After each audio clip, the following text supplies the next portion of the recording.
Kumusta? Ako si Avi Crane. Alam nyo, kung katulad kayo ng karamihan sa atin, malamang buong buhay kayong nagtrabaho para sa inyong ipon, para sa inyong retirement.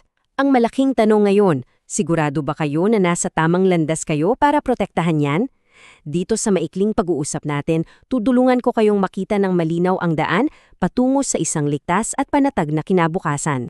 Talagang saludo ako sa pagsisikap ninyo na makapag-ipon. Pero alam nyo, ang pag-iipon ng pera, yan ay isang parte pa lang ng kwento. Ang tunay na hamon at dito marami ang nagkakamali ay kung paano gagawing isang tuloy-tuloy at maaasahang income stream ang perang yan pagdating ng araw na titigil na kayo sa pagtatrabaho. Okay, so pag-usapan natin yan. Isipin nyo na para kayong nakatayo sa isang sangang daan. Isang napakahalagang sangang daan sa inyong financial journey. Ang bawat landas na to ay kumakatawan sa isang magkaibang approach sa financial advice. At ito na nga yung dalawang landas. Sa isang tingin, yung isa mukhang diretso. Pero kung susuriin mo, hindi malinaw kung saan ka dadalhin. Yung isa naman, mukhang kinakailangan ng tamang paggabay, pero sigurado kang hahantong ka sa isang ligtas at maayos na destinasyon. Ang desisyon na gagawin nyo ngayon, yan mismo ang huhubog sa inyong bukas. Dito natin makikita yung pinaka-critical na pagkakaiba. Yung nasa kaliwa, ang product-driven, isipin nyo parang ahente yan. Ang focus niya, magbenta ng produkto. Okay lang sa kanya basta suitable o angkop daw sa'yo kahit na may mas magandang option pa para sa'yo.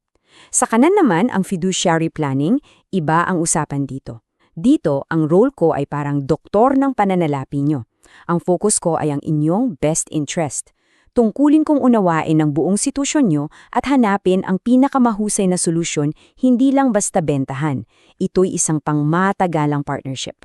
Kaya ito, pakitandaan itong salitang to, fiduciary. Ito yung nag-iisang pamantayan na nagbibigay ng tunay na proteksyon sa inyo. So ano ba talagang ibig sabihin nito at bakit napaka-importante nito para sa kinabukasan nyo? Ito ang ibig sabihin niyan para sa inyo sa simpleng salita. Bilang isang fiduciary, may legal na tungkulin ako na laging unahin ng interes ninyo bago ang sa akin. Hindi yan marketing slogan lang ha, batas yan, federal law. Ibig sabihin, ang tagumpay ninyo ay ang tagumpay ko. Wala nang mas mataas na antas ng protection pa kesa diyan. So, sa totoong buhay, anong epekto nito? Ibig sabihin, una, kumpletong transparency.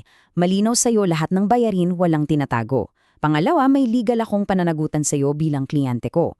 At ito pa, hindi ako nakatali sa produkto ng iisang kumpanya lang. May access ako sa lahat, kaya hahanapin ko kung ano talaga ang pinakamahusay para sa sitwasyon nyo. Isipin nyo to, at seryosong tanong to. Ipagkakatiwala mo ba ang isang major surgery sa isang taong pre-med pa lang ang natakos? Siyempre hindi, di ba? You want the best surgeon. Ganun din dapat sa financial health nyo. Ang inyong pinaghirapan buong buhay, nararapat yan sa isang tunay na eksperto, isang espesyalista na may legal na pananagutan sa inyo. Okay, so sabihin nating pinili nyo yung mas ligtas na landas, ang fiduciary path. Paano ba tayo magsisimula? Simple lang po, ang proseso ko ay palaging nakasentro sa inyo. Hindi ito yung dekahon na solusyon, ito ay isang personal na roadmap na itatayo natin ng magkasama. Ganito lang kasimple ang ating pagtutulungan. Una, fact-finding. Mag-uusap tayo. Ang pinakamahalagang gagawin ko ay makinig sa inyo, sa inyong mga pangarap, sa inyong mga takot, sa inyong mga tanong. Pangalawa, base sa ating napag-usapan, gagawa ako ng isang strategy na para lang sa inyo.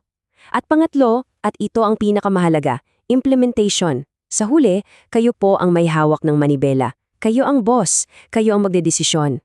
Ang trabaho ko ay gabayan kayo, hindi diktahan.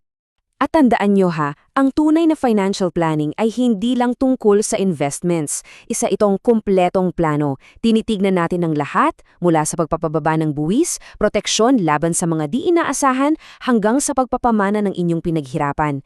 Lahat yan magkakakonekta para makabuo ng isang matibay na pundasyon para sa inyo at sa inyong pamilya. Ngayon na mas malinaw na sa inyo yung dalawang landas, baka iniisip nyo, anong sunod?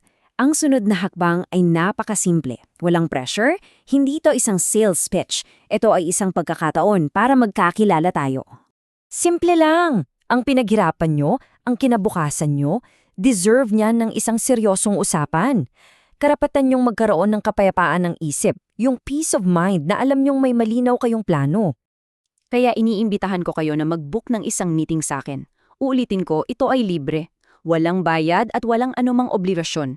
Ito ay isang simplang pag-uusap lang para makita ninyo kung paano kayo matutulungan ng isang fiduciary na buuin yung retirement na pinapangarap ninyo. Muli, ako si Avi Crane ng Alpha Innovation Partners, ang inyong financial fiduciary. Huwag po nating isugal ang ating pinaghirapan. Tawagan niyo ako o mag-email, mag-usap tayo. Simulan na natin ang paggawa ng isang mas maliwanag at mas ligtas na bukas para sa inyo. Salamat po.